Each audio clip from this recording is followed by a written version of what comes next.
তুমি? হ্যাঁ, কি হয়েছে? ডাকতেছো কেন? কোথায় ছিলে তুমি?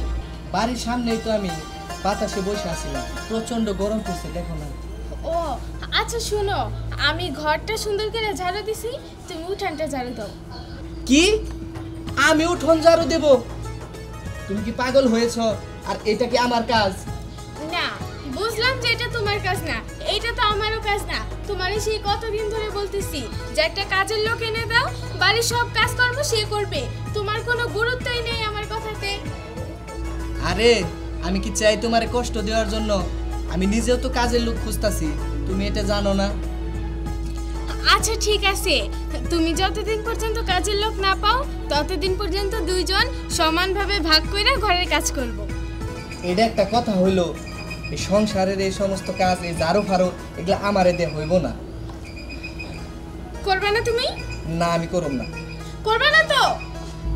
আরে শোনো, রাগ করো না, আজকের মতো তুমি করো, কালকে থেকে আমি ঝাড়ু দেব। ধুর, ভালো লাগে না। কয়েকদিন পালিয়ে বেড়াবা, সুযোগ আমারও আসবে।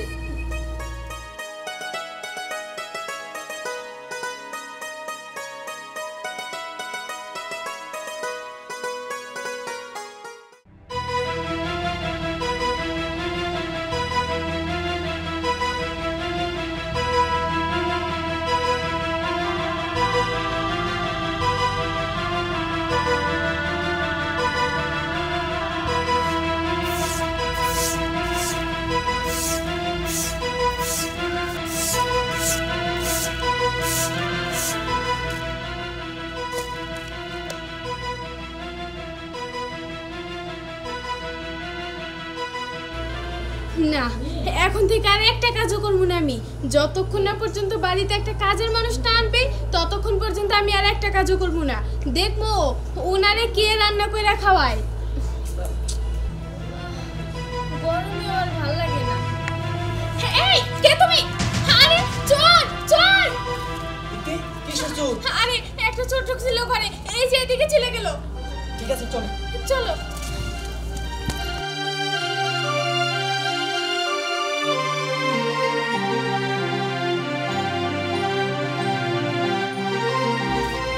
এই দাঁড়া। এই চোর দাঁড়া, দাঁড়া বলতেছি।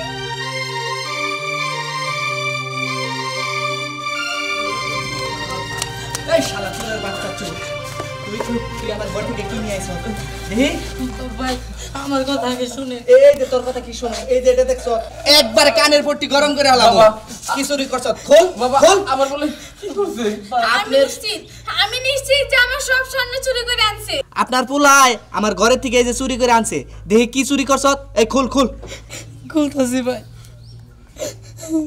এই যে ভাই ভাত, ভাই আমার 5টা মিনিট সময় দেন, আমার বাবার একটু খাওয়াইনি আমি। আমার বাবা 3 দিন যাবত কিছু খায় না। না না, আমি এই ভাত খাবো না। এই ভাত খাইলে ওনারা তোরে মারবো। আমার খিদে লাগে নাই, আমার খিদে লাগে নাই। না চাচা, আপনি ভাতগুলো খান, পরে আমরা কিছুই কমো না। আরো লাগে আপনারা ভাত আমরা এনে দিব, আপনি খান চাচা। বাবা সত্যি কইতাছেন? আমার বলারে কিছু করবেন না? হ চাচা, মারবেন না? না মারুম না চাচা, খাওয়াই দাও তোমার বাবা।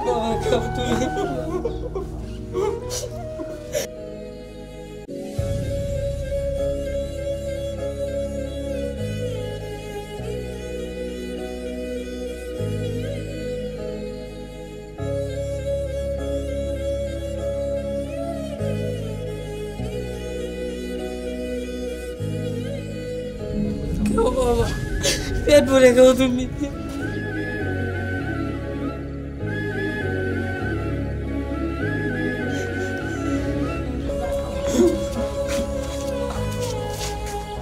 চাচা, আমি আপনার একটা কথা জিজ্ঞেস করতে চাই। আচ্ছা, আপনার এই অবস্থা কেন? আপনার কি বাড়ি ঘর নেই? বাবা, আমার সব ছিল, আমার অনেক জমি জমা ছিল, আমার মিল কারখানা ছিল, আমি আমি অনেক বড় লোক ছিলাম। আমার অহংকারও ছিল। আমি আমি মানুষের মানুষ বলে মনে করতাম না। শেষে পদ্মা, সর্বনাশা পদ্মা আমার শত শত বিঘা জমি ভাঙে নিয়ে গেছে। আমি আমি আমার মিল কারখানাগুলো হারাইলাম। শেষ অবধি আমার হাত আর পায়ের শক্তি চলে গেল, আর সাথে সাথে আমার বুকের সব অহংকারে চলে গেল।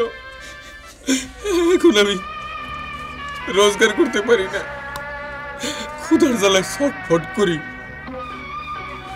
আমার এই বাচ্চাটা ছাড়া আমার আর কেউ নাই।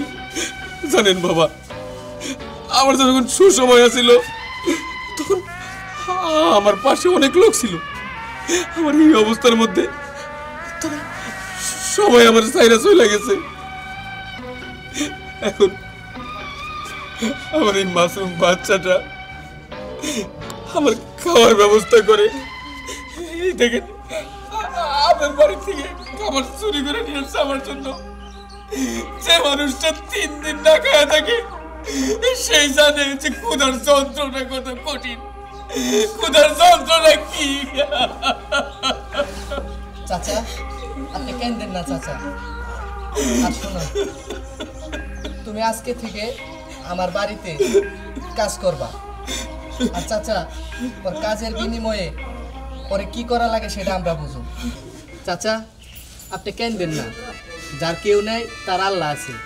আরেকটা কথা চাচা, অহংকার পতনের মূল। আপনি অহংকার করতেন, দেখেন আপনার কি অবস্থা। আর তার চেয়ে বড় কথা নিজের ভুল বুঝতে পারাটা। আপনি যে আপনার ভুল বুঝতে পারছেন, আল্লাহর কাছে ক্ষমা চাইছেন, আল্লাহ আপনার ক্ষমা করে দিছে। আর চাচা, আপনার আর কোনো টেনশন করা লাগবে না। আজকে থেকে আপনার ছেলেরে আমার বাড়িতে কাজ দিন, আপনিও আমার বাড়িতে থাকবেন। আর শোনো, তোমার আজকে থেকে আর চুরি করা লাগবে না। তুমি আমার বাড়িতেই থাকবা, তুমি কাজ করবা আর পাশাপাশি লেখাপড়া করবা। তোমার আমরা পড়াশোনা করাবো, বুঝতে পারছো? সত্যি করতেছেন ভাই? হ্যাঁ, সত্যি করতেছি। আমি এসব সত্যি শুনতেছি। তুমি আমার পড়াশোনা করাইবা, আমার করে আশ্রয় দিবা। হ্যাঁ চাচা, আপনি এখন চলেন আমাদের সাথে। আর তুমি ভাত রাখো, এই ভাত খাওয়া লাগবে না। রাখো, তোমার বাবারে ধরো।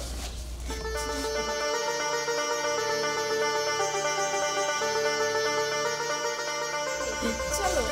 চলেন চাচা।